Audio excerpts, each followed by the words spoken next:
Le président, veuillez vous asseoir.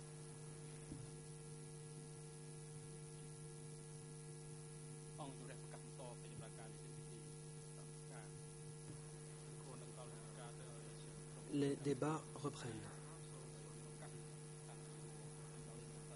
La parole est à la défense de Nuon Chea pour la poursuite de l'interrogatoire du témoin. Avant cela,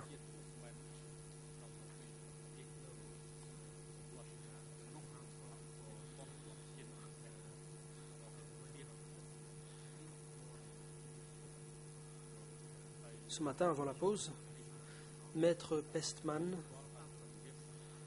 a fait preuve d'obstination.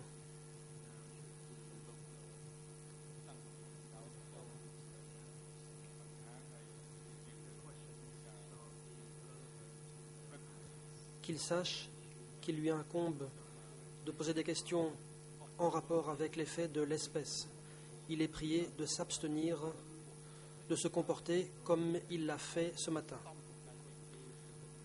Si l'avocat n'a plus de questions à poser au témoin, il est prié d'en aviser la Chambre, auquel cas la parole sera donnée aux autres avocats, et ce, afin d'éviter toute perte de temps indue et de garantir le bon déroulement de la procédure.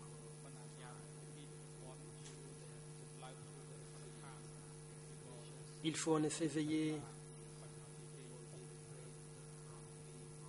au bon déroulement des audiences. Les parties doivent s'abstenir de faire des commentaires indûment longs. Il s'agit ici d'interroger le témoin en lui posant des questions pertinentes eu égard au paragraphe pertinent de l'ordonnance de renvoi.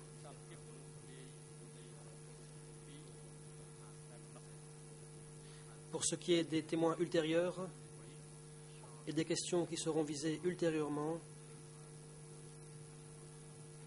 la Chambre donnera des instructions à ce moment, mais pour l'instant, il faut rester dans le cadre du dossier 002-1. La défense. Merci pour ces remarques. Tout d'abord, aux fins de la transcription, avant la pause, vous m'avez empêché de poser des questions en vue de contester ou de mettre à l'épreuve la crédibilité de ce témoin. C'est une violation du droit reconnu à mon client de mettre à l'épreuve tout élément à charge présenté contre lui dans le prétoire. Vous avez fait des observations sur mon obstination. Je prends ça comme un compliment. Je ne pense pas que ce soit nécessairement quelque chose de négatif pour un avocat de la défense. Cela dit, je vais passer. Le président interrompt. Vous n'avez pas l'autorisation de poursuivre là-dessus. Vous êtes prié de passer à vos questions de fond qui sont en rapport avec les faits de l'espèce. Cela vous a été rappelé à maintes reprises. Si vous persistez à poser des questions qui ne relèvent pas du présent procès, la Chambre considérera que vous n'avez plus de questions à poser et elle donnera la parole aux autres avocats.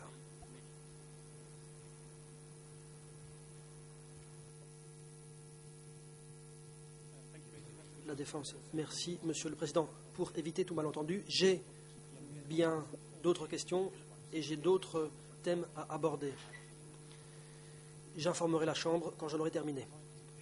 Je voudrais présenter au témoin un document qui lui a été montré par mon confrère ce matin.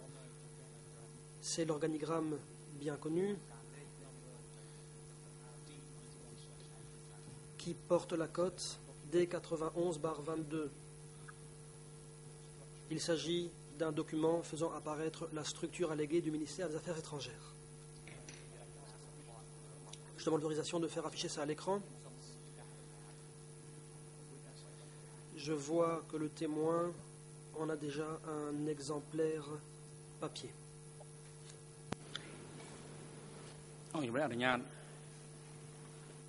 Le président, vous y êtes autorisé.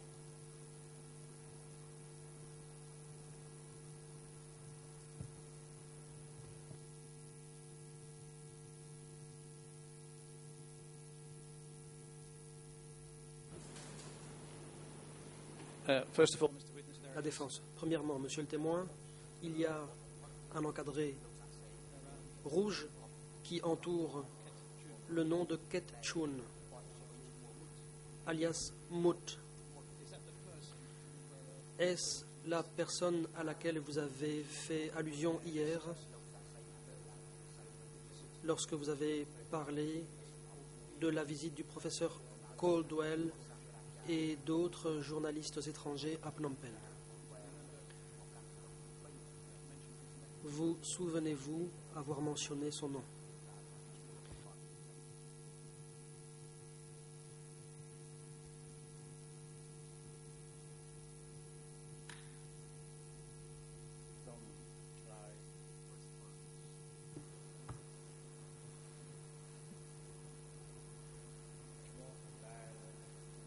Réponse.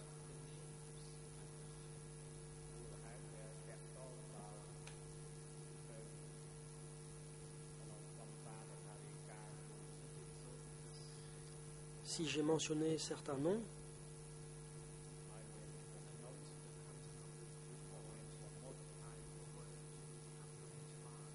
c'est en rapport avec le contenu du document que j'avais communiqué à l'échelon supérieur et dans lequel apparaissait mon nom ainsi que celui de Mout.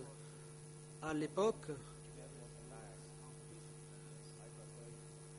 ceux qui étaient chargés d'accompagner des groupes de visiteurs incluaient notamment Mout.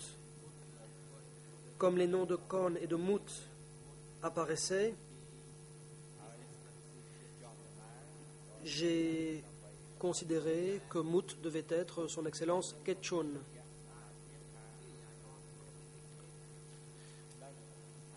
Et pour être bien au clair,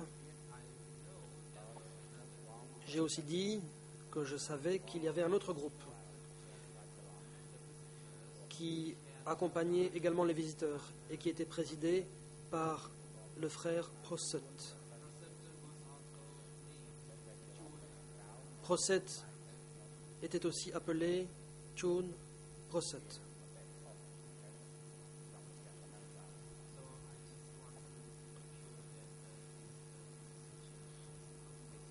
Je voulais donc m'assurer d'avoir été bien compris. La défense. Merci. Quelles étaient les tâches de Ketchun au ministère des Affaires étrangères?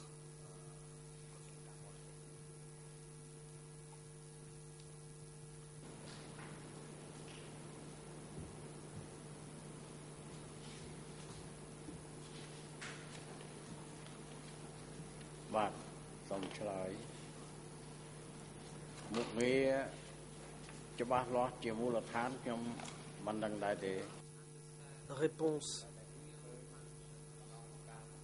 Je ne sais pas exactement en quoi consistaient ses fonctions et son travail, mais j'ai pu occasionnellement constater qu'il travaillait en tant qu'interprète et qu'il faisait partie du groupe chargé d'accueillir des visiteurs. Je ne sais pas à quelle structure il appartenait. La défense. Merci. L'une de ces tâches ne consistait-elle pas également à prendre des notes au cours des réunions importantes?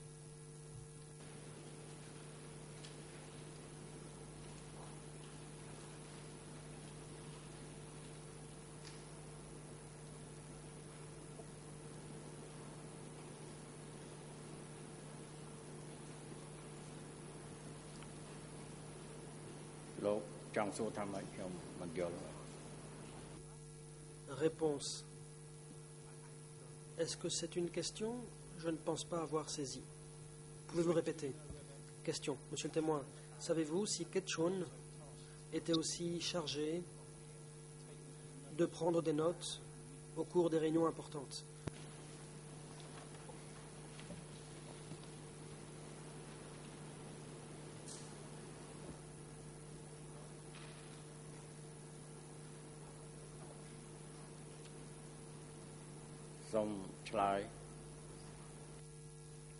Réponse.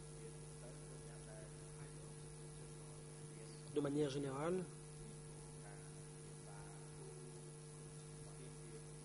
j'ai constaté que ceux qui connaissaient des langues étrangères et qui pouvaient prendre des notes étaient nombreux. Il n'y avait pas que Ketchon.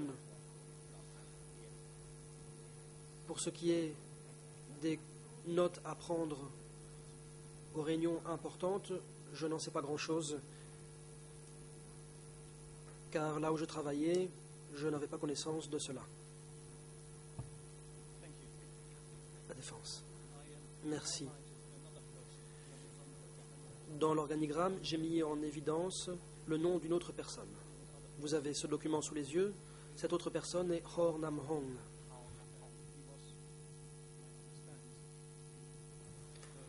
Je crois savoir qu'il a d'abord été ambassadeur à Cuba. Par la suite, il a été, d'après l'organigramme, transféré au bureau B32.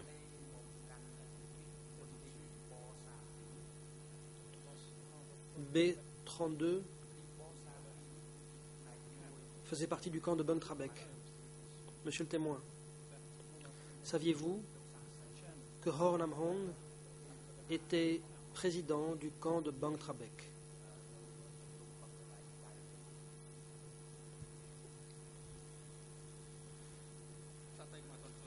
Le président. Témoin, veuillez attendre. La parole est au coprocureur international qui s'est levé. Je vous en prie.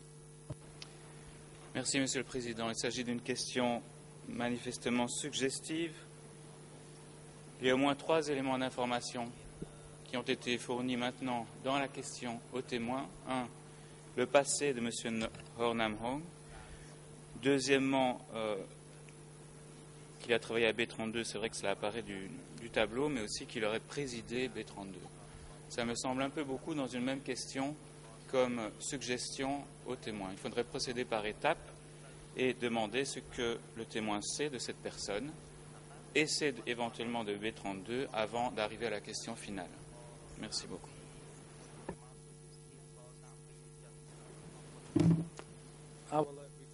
La défense. Je vais reformuler ma question. Monsieur le témoin, savez-vous quel était le rôle de Hor Nam Hong au camp de Bang Trabek?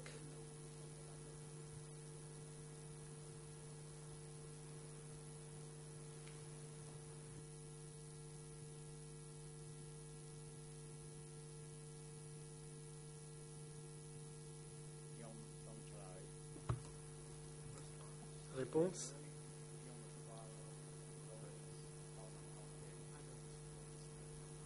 Premièrement, je ne connais pas M. Hor Nam Hong. Deuxièmement, comme je ne le connais pas, je ne peux pas savoir ce qu'il faisait. J'ignore quel était son rôle. Voilà ma réponse. Je ne le connais pas, je ne sais pas ce qu'il a fait. Question. Saviez-vous, monsieur le témoin, que vers la fin de la période du PCK, fin 78, début 79, Hor Nam Hong a reçu une villa près du monument de l'indépendance pour qu'il puisse y résider?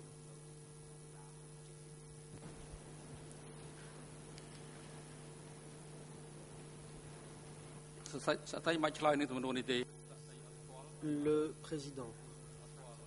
Le témoin n'a pas à répondre à cette question. puisqu'il a déjà dit qu'il ne connaissait pas M. Hornamhong et qu'il ne connaissait rien au sujet de ses fonctions.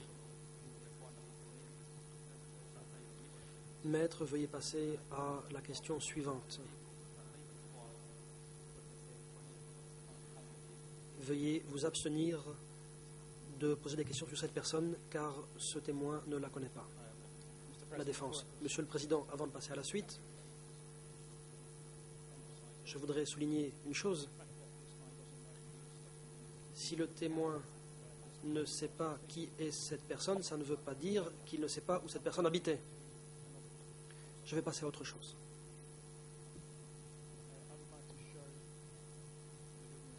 Je vais montrer au témoin le document portant la cote suivante, D366, barre 7.1.473. Je crois savoir qu'il a déjà reçu un exemplaire de ce document. Je vois que mon administrateur de dossier va faire apparaître le document à l'écran.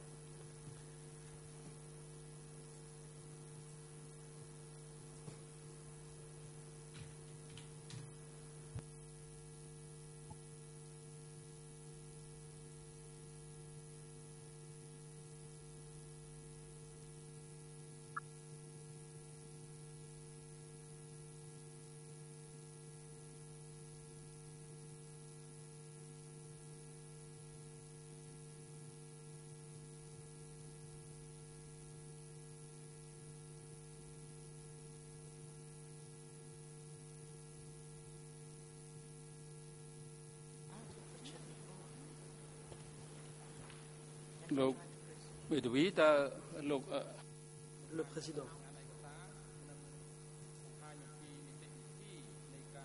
Maître.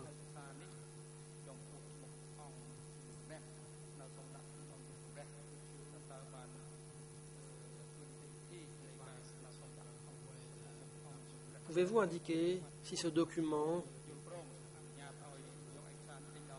a été l'objet d'une demande de production au débat? Pouvez-vous indiquer si vous avez été autorisé à produire ce document devant la Chambre, et ce avant de poser votre question au témoin? La défense. Merci, Monsieur le Président. Voici ma réponse. Je ne sais pas si ce document figure sur l'une quelconque des listes déposées par les autres parties. Ce que je sais, c'est que c'est un document qui a été mis sur l'interface avant le week-end. Ce document est aussi annexé aux écritures que nous avons déposées lundi après-midi, je pense.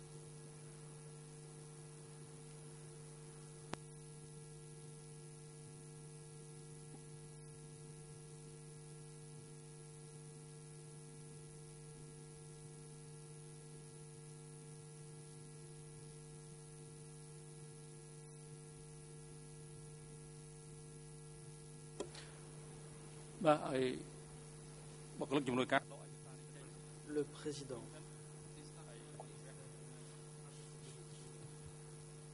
Ce document doit être retiré de l'écran pour l'instant. La Chambre s'adresse à la défense de Nuon Chea.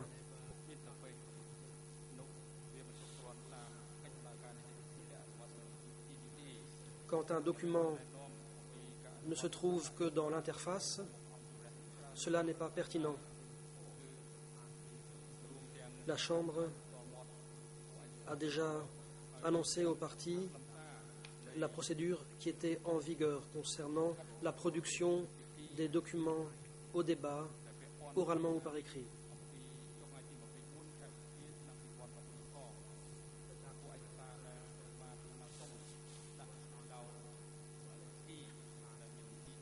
Ce document a été présenté aux parties le 24 mai 2012 concernant la liste des documents.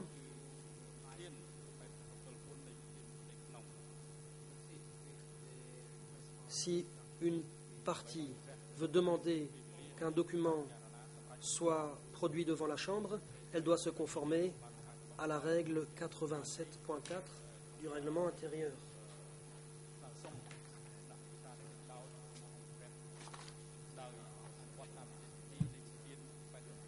Par ailleurs, la Chambre constate que vous ne vous êtes pas conformé aux modalités prescrites dans cette règle 87.4 concernant le document que vous souhaitiez verser au débat dans le cadre de la déposition de ce témoin. La défense. Monsieur le Président, je pense que vous êtes mal informé. Nous avons déposé des écritures lundi et ces écritures comportaient une demande tendant à nous autoriser à utiliser aussi ce document comme les autres documents qui étaient sur l'interface. Mais je sais que nous avons reçu un courriel. Voulez-vous que je poursuive ?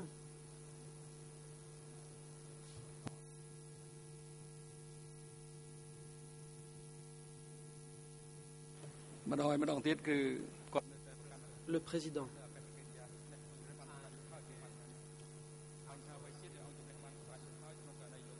L'avocat continue de se comporter de la même manière. Si l'avocat n'est pas satisfait, il peut s'adresser à la Chambre de la Cour suprême en interjetant appel. Avez-vous d'autres questions de fond à poser aux témoins ? La Chambre vous a déjà informé.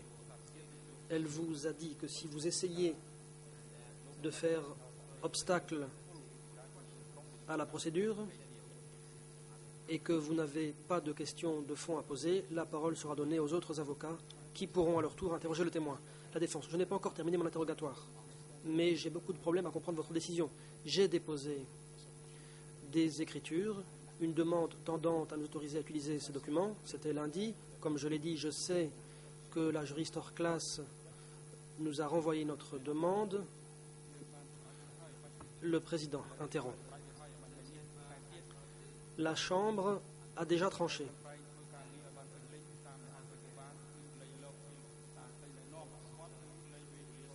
Je le répète une fois de plus, vous êtes censé vous conformer aux instructions qui ont été données.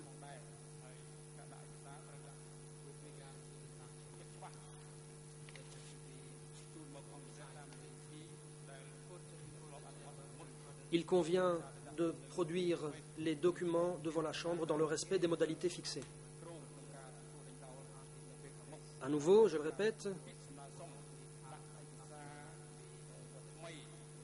si un document est sur l'interface, c'est un document qu'il est proposé de produire à l'avenir. Si une demande n'a pas déposé de demande en bonne et due forme, le document en question ne peut être versé au débat pour l'instant.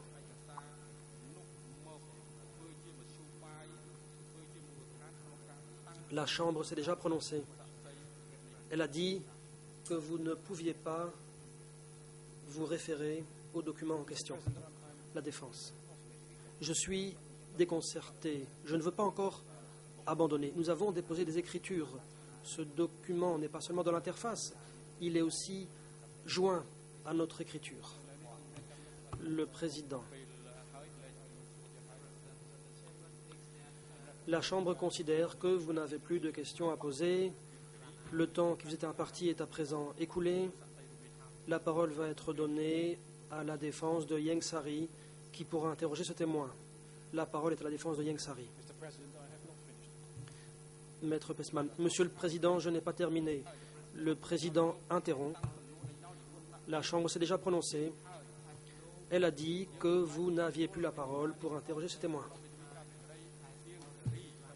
Le temps dont vous disposiez s'est à présent écoulé. La parole est à présent à la défense de Ieng Sary. Vous pouvez vous rasseoir.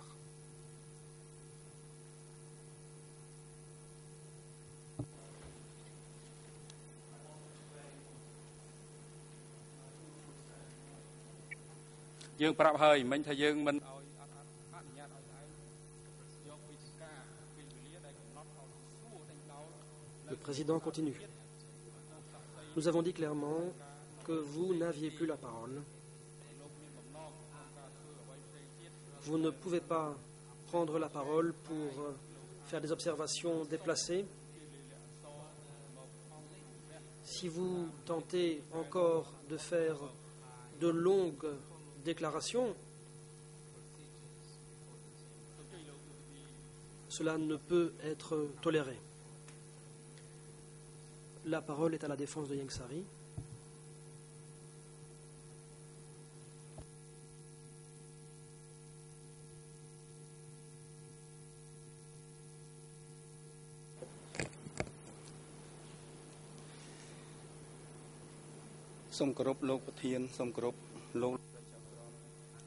Maître Ang Udom.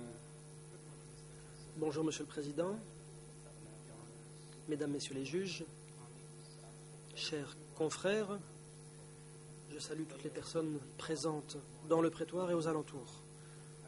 Bonjour, Monsieur Nikon, je m'appelle Ang Udom, je suis co-avocat chargé de la défense de Ieng Sary. Je suis là pour vous poser quelques questions. La première portera sur l'organigramme que vous avez en main. Je vais poser des questions qui me semblent nouvelles et non pas répétitives. Si le président m'y autorise, j'aimerais que l'on fasse afficher le même document à l'écran. Le président, je vous en prie, allez-y.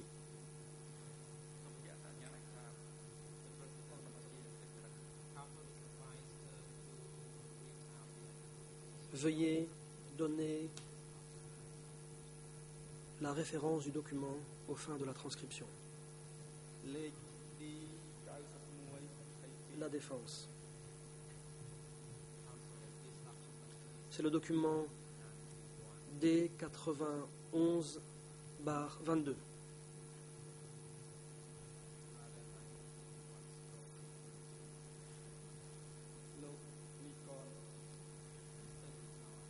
Monsieur Nikon, d'après la transcription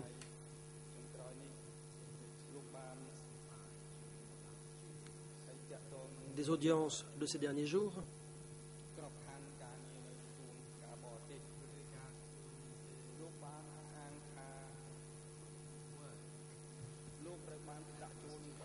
et concernant le fonctionnement du ministère des Affaires étrangères, vous avez dit que votre nom apparaissait dans une case qui était celle de la section du protocole et que votre supérieur était M. Chin.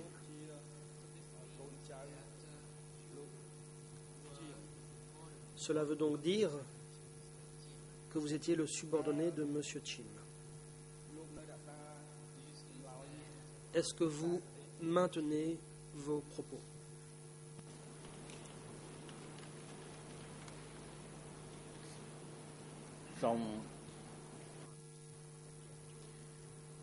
Réponse.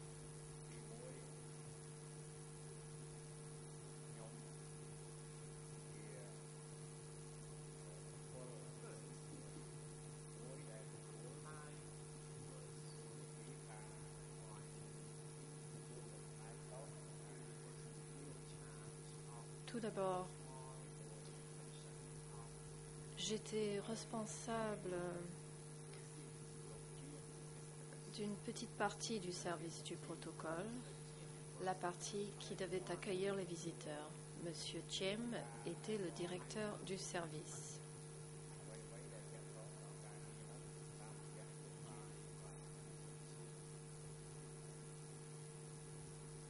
Et c'est lui qui me donnait des instructions.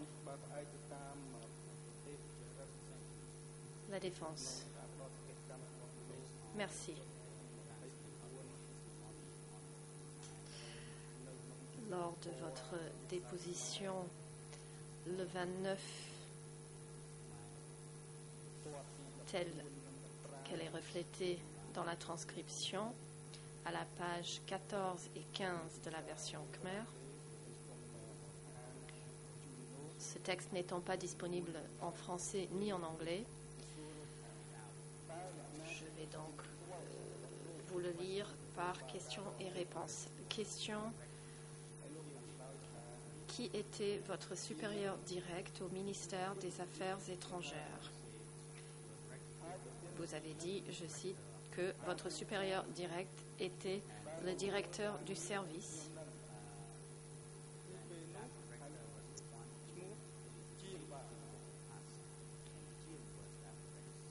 Qui vous confiait des tâches et que ce supérieur direct était M. Chim.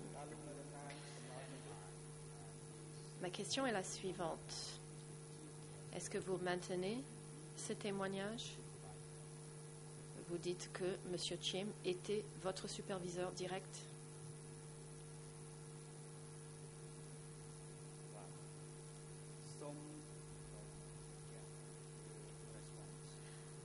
Réponse.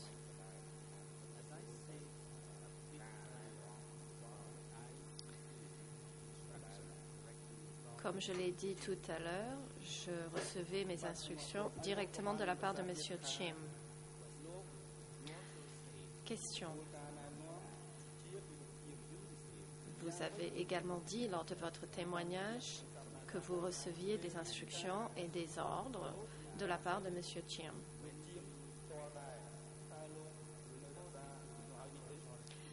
Vous avez également dit que lorsque vous faisiez vos rapports à l'autorité supérieure, vous rendiez ces rapports à M. Chim.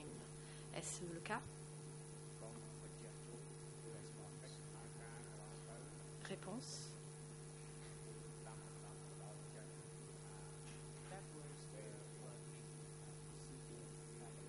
C'est ainsi que la procédure fonctionnait à cette époque. Lorsque je rentrais d'une visite sur le terrain avec des visiteurs, je devais faire mon rapport à M. Chim. Après chaque visite de visiteurs étrangères, je devais faire mon rapport à Chim et Chim ensuite faisait son rapport à d'autres personnes, je ne sais pas lesquelles. Question.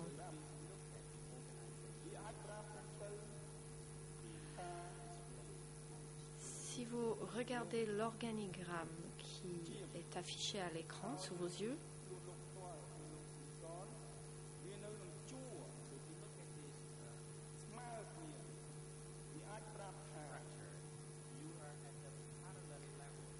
dans cette structure, vous vous situez au même niveau que M. Chim dans cet organigramme.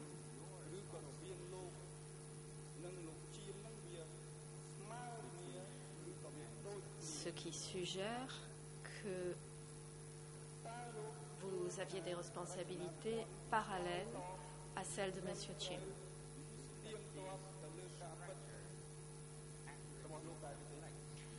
Pensez-vous que cet organigramme reflète correctement les responsabilités que vous aviez réellement à cette époque?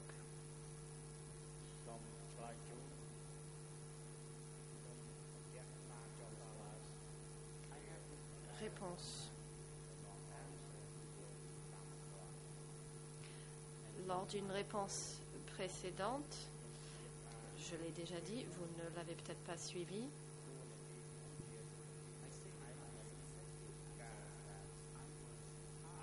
J'ai dit dans des réponses successives que je faisais partie du service du protocole.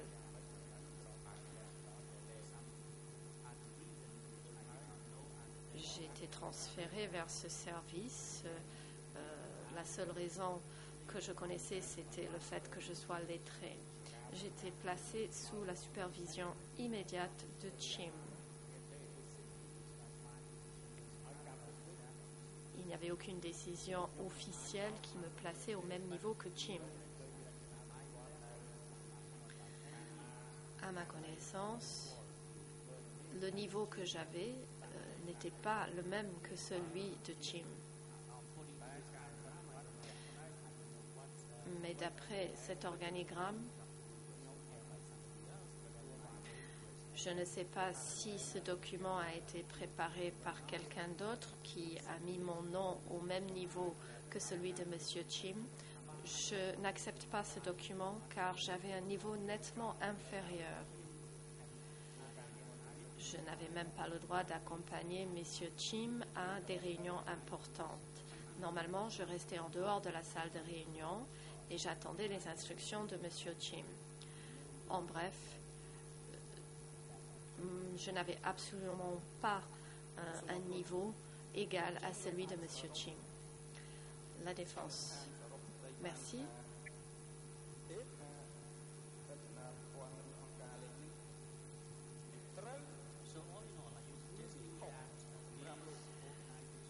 Dans l'ensemble, donc, suggérez-vous que cet organigramme ne reflète pas correctement la position que vous occupiez à cette époque? Réponse. Comme je l'ai dit tout à l'heure, la première fois que j'ai vu cet organigramme, c'est lorsqu'elle m'a été présentée par le bureau des co-juges d'instruction. J'ai déjà dit dans mon témoignage que si vous vouliez connaître mon rôle et mes responsabilités, et si vous vouliez savoir si mon niveau était égal à celui de M. Chim, je réfute cette déclaration car ce n'est pas exact.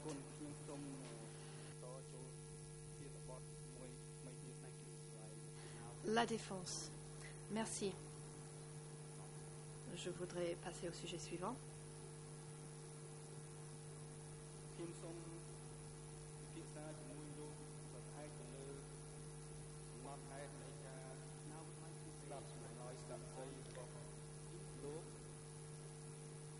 Ma question sera basée sur la transcription de votre interrogatoire, le document D91/22.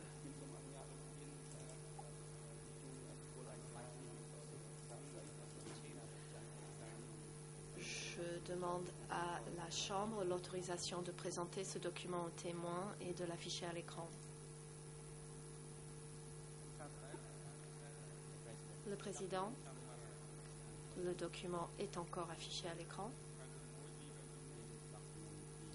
Il s'agit du document D91/22, donc il figure déjà à l'écran. La défense.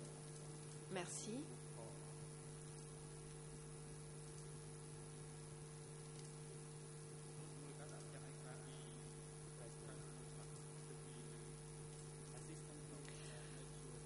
Le Président, l'assistant, veuillez vous assurer que ce document est bien affiché à l'écran.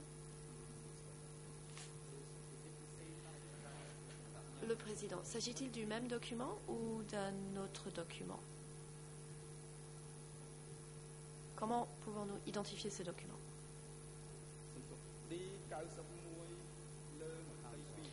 La défense.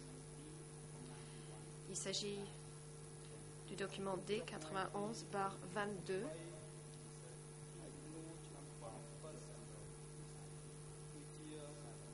En date du 13 décembre 2007. Il s'agit de la transcription. Il s'agit du procès-verbal d'audition du témoin.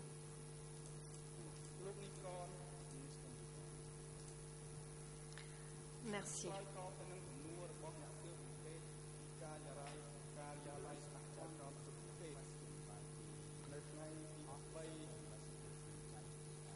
Lorsque vous avez répondu aux questions du bureau des co-juges d'instruction le 13 décembre 2007,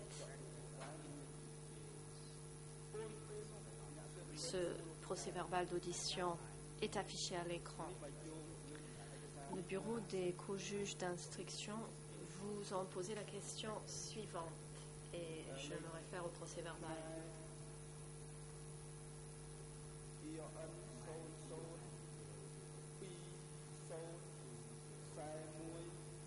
Il s'agit de la référence EON 020-132.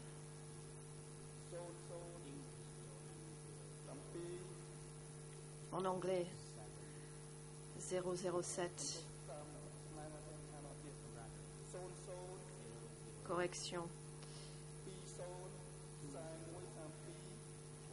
0020 4132 en Khmer.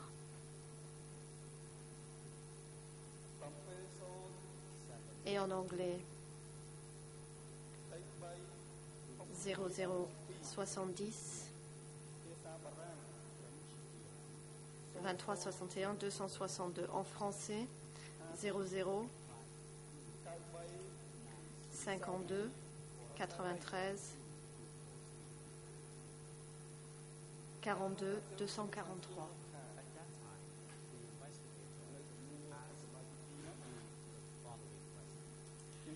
On vous a donc posé la question suivante que je vais vous lire.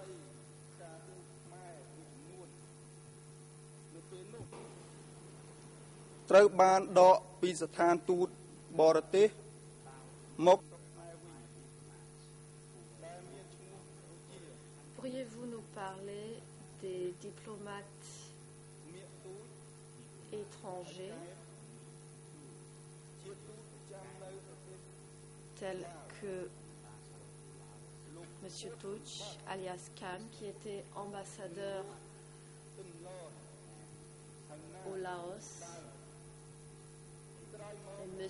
In Lorne, alias Nat, ainsi que M. Rod Sambat. Plus tard, toutes ces personnes ont été détenues à S21. La question était donc, est-ce que les dirigeants du ministère des Affaires étrangères en étaient au courant et qui étaient ces dirigeants exactement? En réponse à cette question, vous avez répondu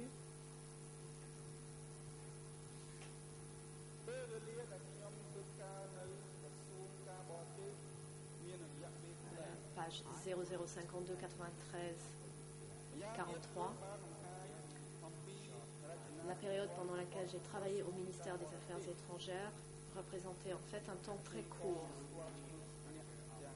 Par ailleurs, vous m'avez montré un tableau de la structure du ministère des Affaires étrangères et je dois dire que je ne connais pas les noms des personnes qui sont mentionnées.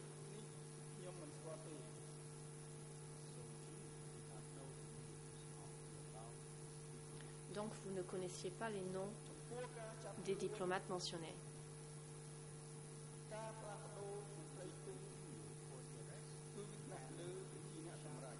Quant aux arrestations et aux mutations des ambassadeurs, vous avez poursuivi en disant que cela relevait des décisions de la hiérarchie.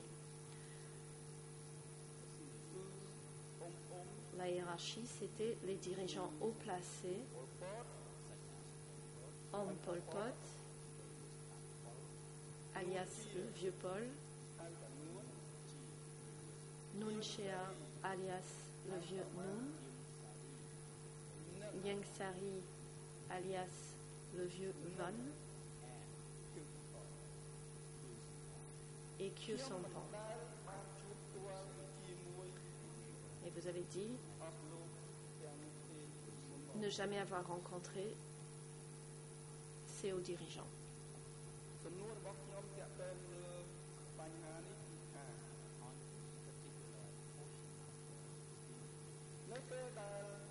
Dans ce segment de votre audition, j'aimerais savoir si, lorsque les cadres supérieurs tenaient une réunion pour prendre cette décision, avez-vous assisté à cette réunion?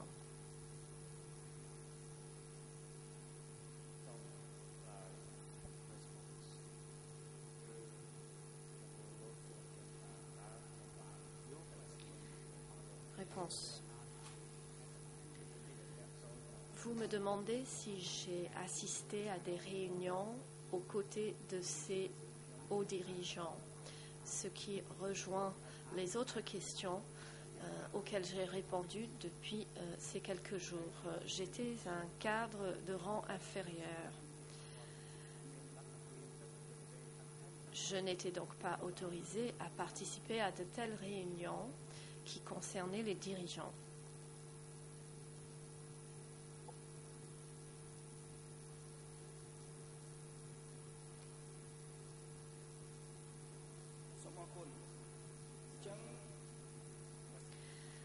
La défense. Merci. Question.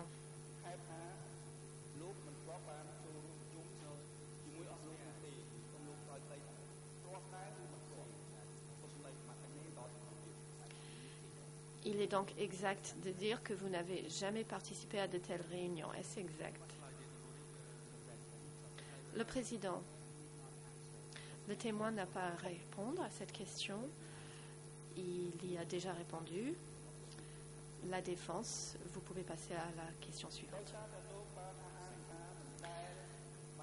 La défense, merci. Question.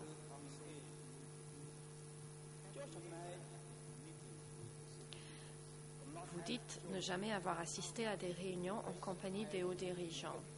Qu'en est-il des procès-verbaux de ces réunions ou des notes résumant ces procès-verbaux ou d'autres rapports relevant de ces réunions?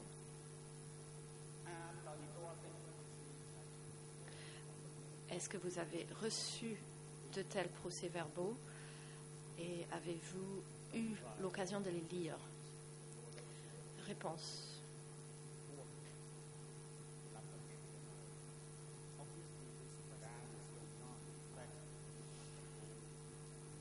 Très clairement, cette question dépasse mes connaissances.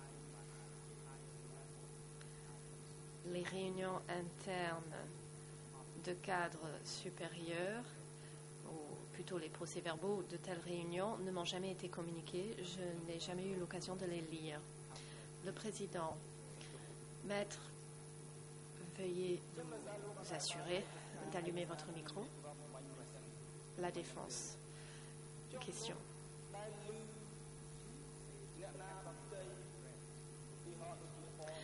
Vous dites ne jamais avoir lu ces procès-verbaux.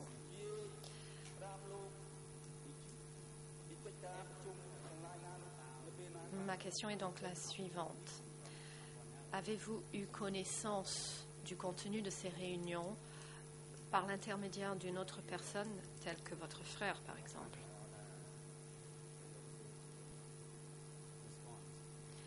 Réponse.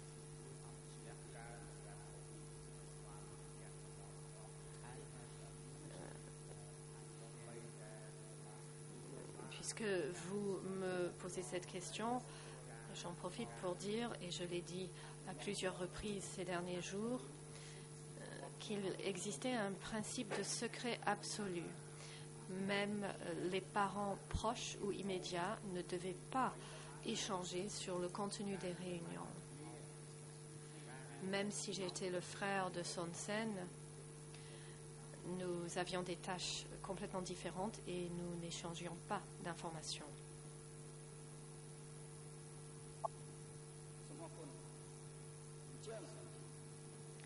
La défense, merci.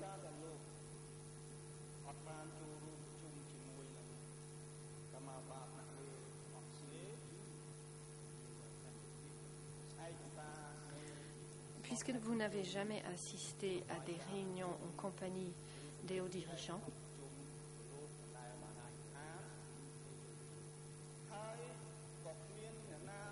puisque vous n'avez pas non plus lu les procès-verbaux de ces réunions,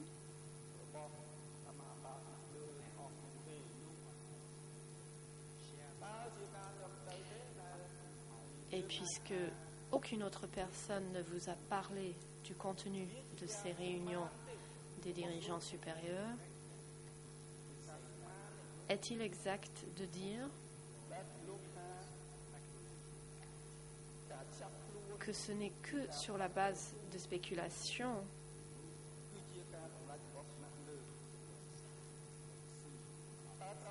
que vous pouviez dire que ce sont les hauts dirigeants qui ont décidé de retirer les diplomates?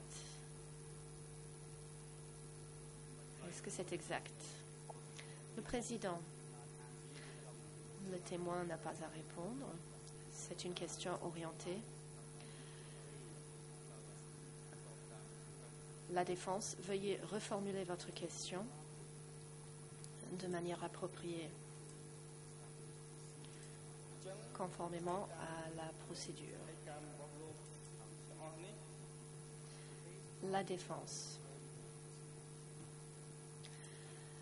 Se référant à votre témoignage donné précédemment,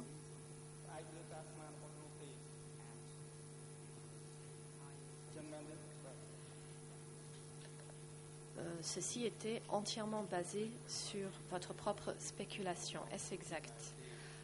Le président, le témoin n'a pas à répondre puisqu'à nouveau il s'agit d'une question orientée.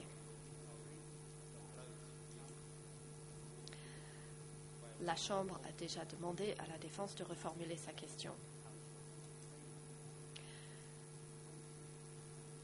L'avocat de la défense doit s'abstenir de poser des questions orientées aux témoins. La défense. Merci.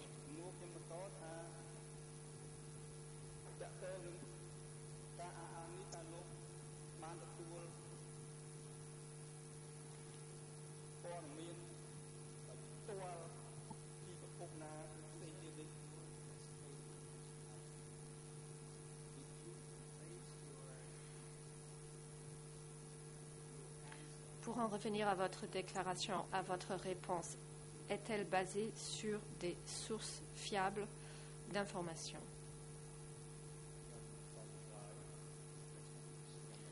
Réponse. Non.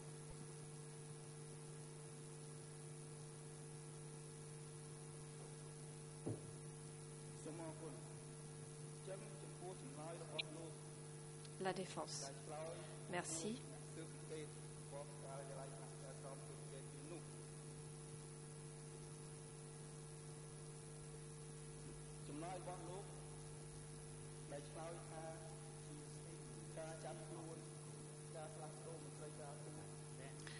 Donc, la réponse que vous avez donnée au bureau des co-juges d'instruction indiquant que le retrait ou l'arrestation des diplomates étrangers était décidé par les dirigeants,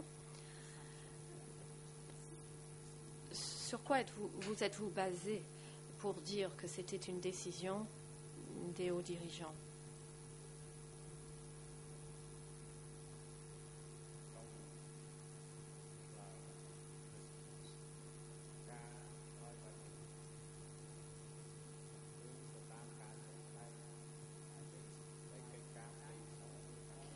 Réponse. Je me suis basée sur la réalité. Nous savions que cela relevait des questions internes, questions qui étaient décidées par les hauts dirigeants. Les personnes à mon niveau ne pouvaient pas prendre de telles décisions. Et par ailleurs, nous ne savions pas quelles étaient ces décisions.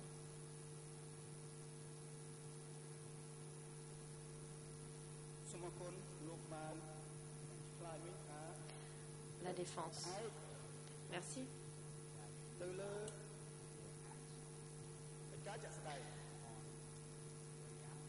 Vous dites donc que la réponse que vous avez donnée était basée sur une réalité.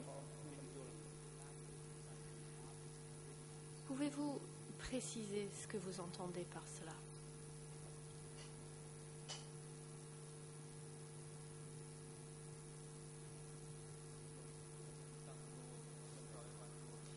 Le président. Maître, veuillez reformuler votre dernière question.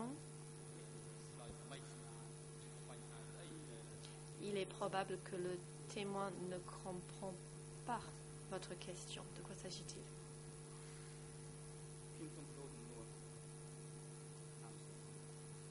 La défense. Je reformule la question.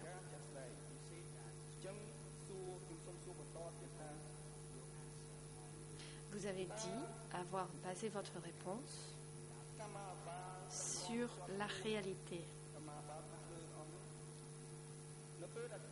Ma question est la suivante.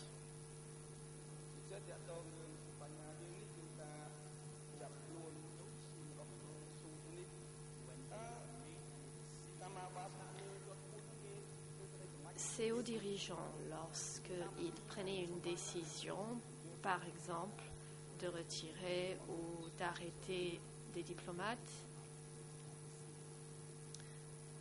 comment est-ce qu'ils prenaient ces décisions?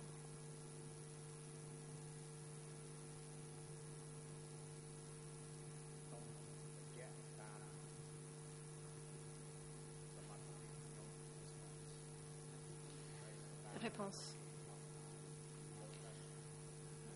Je ne peux vous donner une réponse sur la base de mes propres connaissances et sur la base de ce que j'ai observé en tant que pratique à l'époque. Il y avait une différence entre le travail opérationnel et les questions internes. Au niveau opérationnel,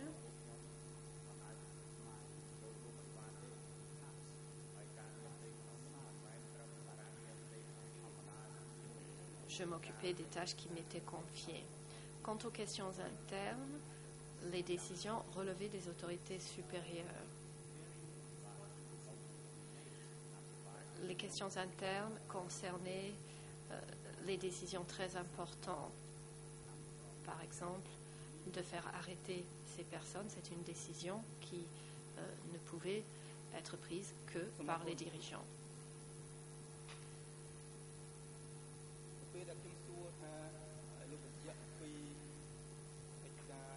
La défense. Merci.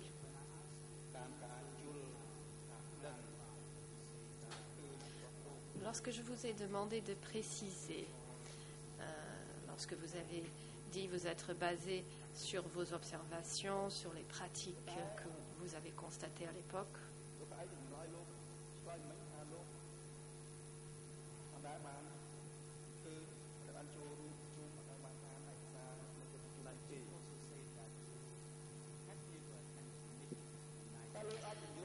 vous avez également indiqué ne jamais avoir assisté à ces réunions et ne jamais avoir lu les procès-verbaux.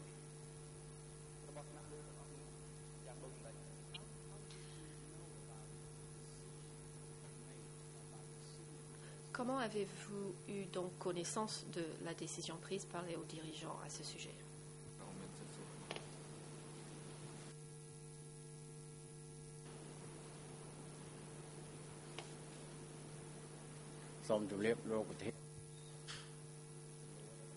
Réponse.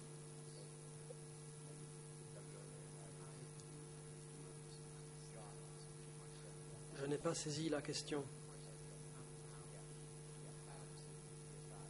Celle-ci me semble quelque peu répétitive.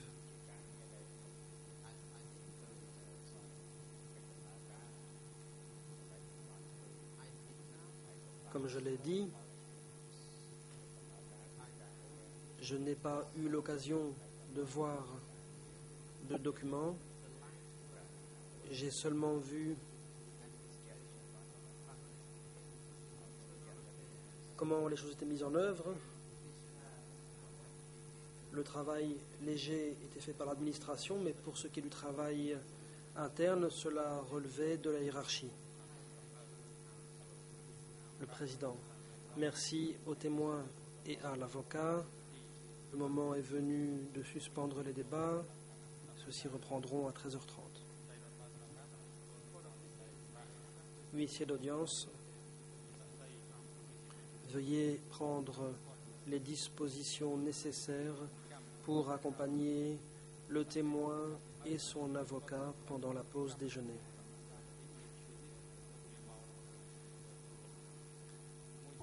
Veuillez faire en sorte que le témoin soit de retour dans le prétoire pour 13h30. La parole est à la défense de Nunchia. Maître Sonaroun. Comme à l'accoutumée, compte tenu de son état de santé, Nunchia demande l'autorisation de suivre l'audience depuis la cellule temporaire et non pas depuis le prétoire. Le président. Merci maître, vous pouvez vous rasseoir. La Chambre prend note de la demande déposé par Nunchea par l'intermédiaire de son avocat. Il demande l'autorisation de suivre l'audience depuis la cellule temporaire. Il renonce par là à son droit d'être présent dans le prétoire, compte tenu de son état de santé. La Chambre accède à cette demande.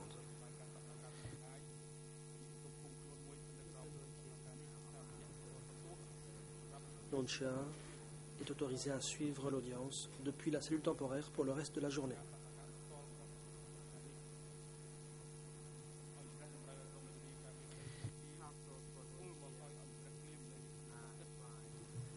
La défense de Nunchea est priée de remettre à la Chambre le document de renonciation portant la signature ou les empreintes digitales de l'accusé Nunchea. Les services audiovisuels ont pour instruction de veiller à ce que le matériel soit dûment branché dans la cellule temporaire afin que Nunchea puisse suivre l'audience depuis cet endroit-là. Agents de sécurité, veuillez conduire messieurs Nunchea et Que Sampan à la cellule temporaire. Ramenez uniquement dans le prétoire monsieur Que Sampan pour l'audience de l'après-midi. Avant 13h30. Suspension des débats.